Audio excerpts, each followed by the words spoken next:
Yang jelas landasan pemerintahan di sini yang kita aturan dari acuan pemerintah yang jelas mengikuti amandemen aturan-aturan yang ada mulai dari Perbu dan yang lainnya, itu yang kami jalankan.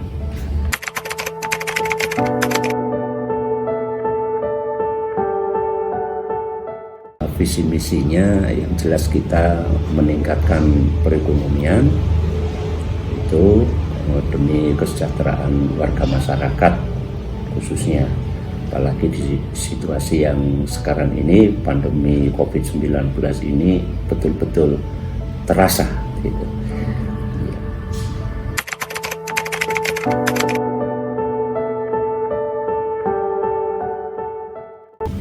Potensi yang ada di Desa Sumberagung itu karena kebanyakan warga masyarakat kami di sini adalah petani dan peternak.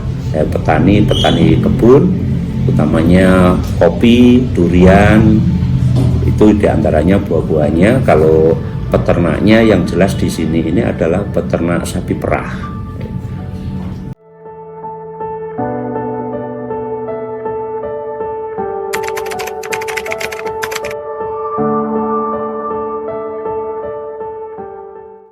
Yang jelas untuk sementara ini seperti kopi, durian, dan susu sapi perah yang jelas sementara ini masih hanya digunakan untuk konsumsi penjualan saja. Jadi masih belum bisa untuk mengolah produknya.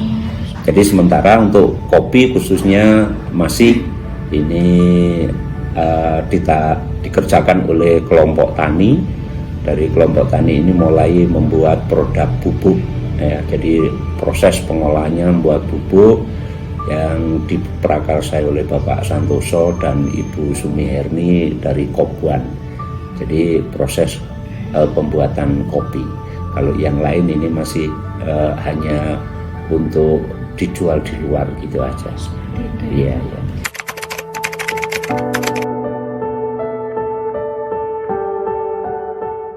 Ya, yang jelas kami sebetulnya banyak wacana ke depan, sebetulnya juga ingin untuk lebih meningkatkan perekonomian masyarakat seperti susu itu paling tidak bisa dikemas sendiri untuk buat susu kemasan susu gelas ataupun yang lain. Mungkin bisa dibuat untuk permen susu dan sebagainya. Ini kedepannya wacana seperti itu. Kalau kopi yang jelas kopi yang hanya bisa digunakan untuk bubuk dan bisa dijual di luar gitu aja.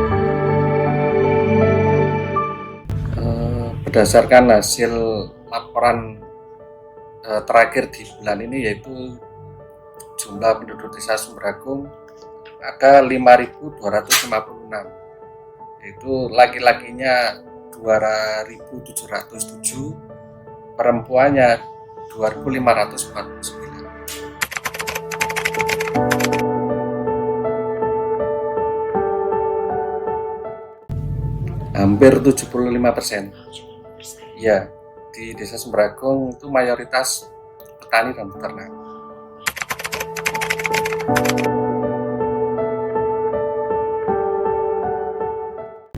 Kalau desa sendiri setiap untuk kegiatan dari petani atau dari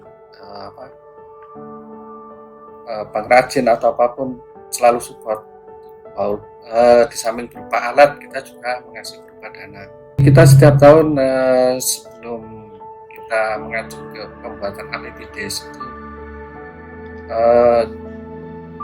kita sosialisasikan ke mungkin ke PKK atau kelompok tani atau apa itu untuk mengajukan usulan-usulan yang akan didanai oleh desa.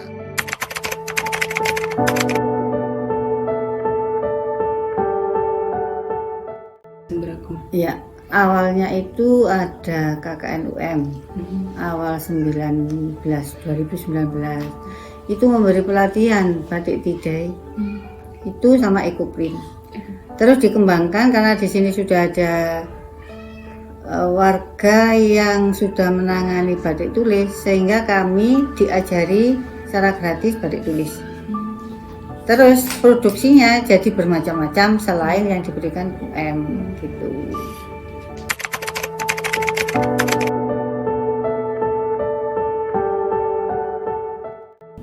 Kalau yang khas, walaupun belum belum punya hak paten ya.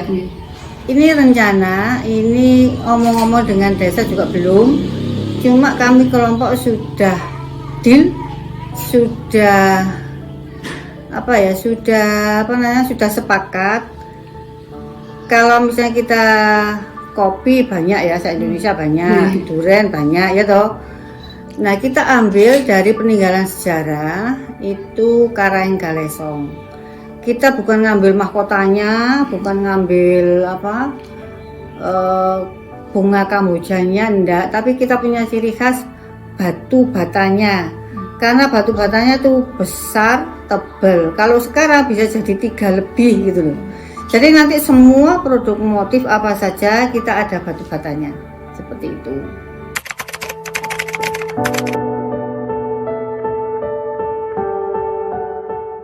Kalau mempertahankan jelas kita cari kader ya. Ya, kader toh, kader yang muda-muda. Lah kemana sudah dapat kader, tapi sudah usia juga. Tapi ibu-ibu ini sudah 2 kali latihan di kelompok 2, itu sudah semangat kayaknya. Kan kemarin latihan lagi, ya yang ikut kemarin tuh ya. Sudah kayaknya sudah semangat dan nilai itu sudah 50 lebih misalnya dinilai gitu loh. Latihannya. Bagus, minggu depan insya Allah kita mulai produksi. Insya Allah gitu ya. Ya iyalah, tua boleh, tapi tren tuh harus. Makanya kita sebenarnya mau rekrut anak muda. Kan sekarang itu anu ya, TID yang bunder-bunder itu ya. Nah itu terus yang yang dijahit-jahit itu loh. Itu banyak kan ya itu. Nah pinginnya seperti itu, makanya minggu depan insya Allah produksi seperti itu.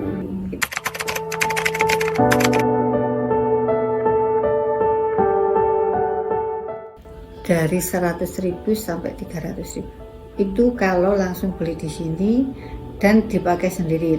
Tapi kalau kita misalnya ikut pameran itu harganya beda lagi, lebih mahal. Kalau tulis itu dari kesulitan gambarnya, dari kesulitan nyantingnya itu, kemudian warnanya juga, karena kalau kita kan pakai 3 warna, 3 macam warna ya, Dandibusol, Naptol sama Remasol. Nah kalau Remasol nggak masalah, kalau pakai 2 ini itu yang nanti harganya bisa lebih mahal, karena satu kain batik itu satu resepnya itu sudah sekian ribu gitu harganya. Jadi kalau pakai 2 warna berarti kan 2 kalinya gitu, seperti itu. Tergantung warnanya ada berapa macam, tergantung juga motif tulisnya. Tapi kalau TID sama ciprat itu insya Allah sepanjang bahan bakunya tetap harganya murah, tetap paling murah 125 sampai 150 kalau di sini dan dibeli warga sini gitu. Itu aja.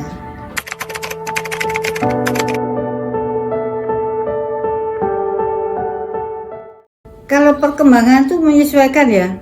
Kalau tulis tuh menyesuaikan yang motifnya. Iya, yang desain.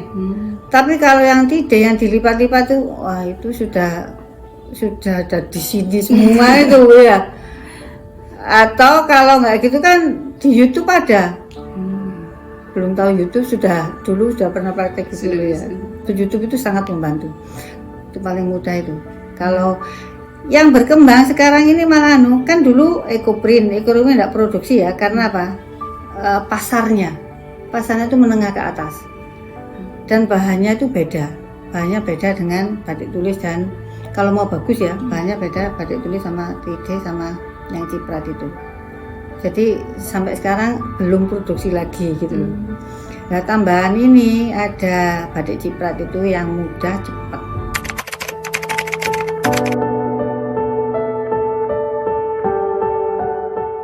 Tetap lebih maju, saya sudah tua ya toh, makanya cari generasi muda.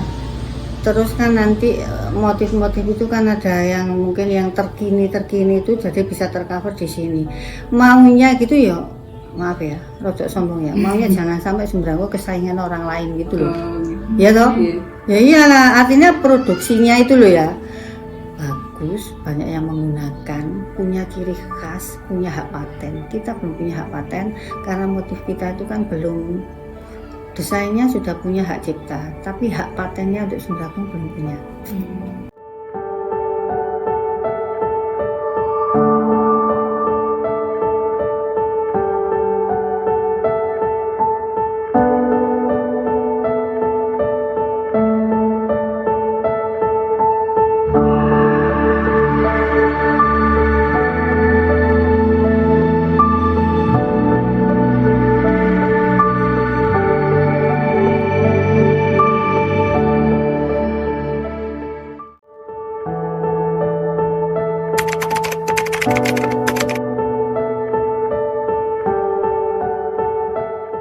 Nah, kalau asalnya mula kopi itu sejak dari zaman Belanda itu dibawa Belanda ke Jakarta.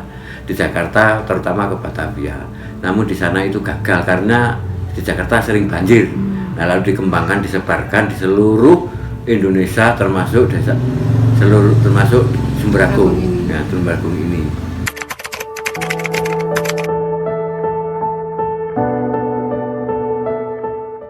Kalau kopi Semberagung itu perbedaannya lain dengan daerah yang lain karena ditanam dari ketinggian dari sekitar 600 meter lah, itu ketinggiannya perbedaannya. Itu perbedaan kopi antara Semberagung dengan kopi yang lain.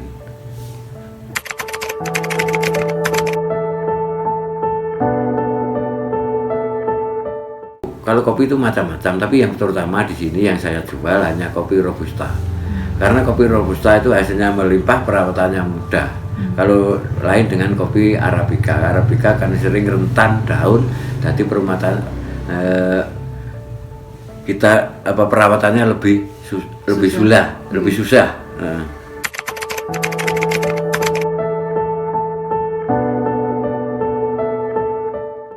Kalau sekarang 23.000 itu kopi kering.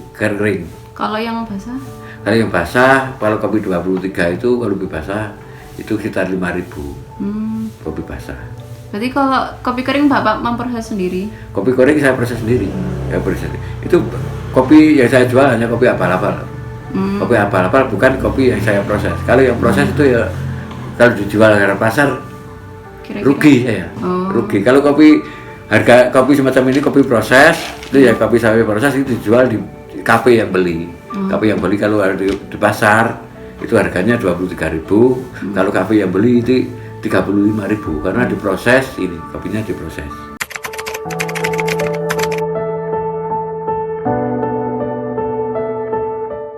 Yang saya mempertahankan kopi karena kopi itu dipetik merah. Enggak semua dirut itu enggak dipakai yang hijau kan, enggak. Kalau yang saya pertahankan ini kopi saya petik merah, lalu kita proses yang sesuai dengan kopi proses. Berarti yang dipetik kopinya hanya yang merah saja? Hanya merah saja, yang hijau enggak. Yang hijau ya saya petik merah, diproses. Nanti kalau ada adik tahu ingin prosesnya bisa nanti kita proses. Saya sudah pernah proses.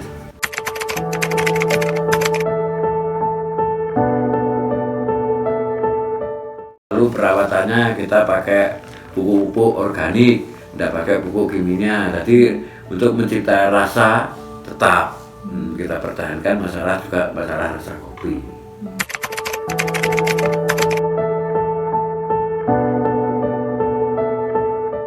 Perkembangannya kita perkembangkan kopi itu masalah juga perawatan. Kalau semua petani juga tanam kopi, tapi lain orang juga lain karena perawatannya lain, nggak berbeda-beda itu perawatannya. Masalah perkembangan kopi termasuk perkembangan kopi. Jadi kalau kopi saya tetap saja dari dulu sampai sekarang masalah perawatan perkembangannya tetap, karena kalau saya pakai limbah dari kulit kopi ini saya bikin pupuk lagi. Saya bikin limbahnya kopi itu kita pupukkan lagi di lahan.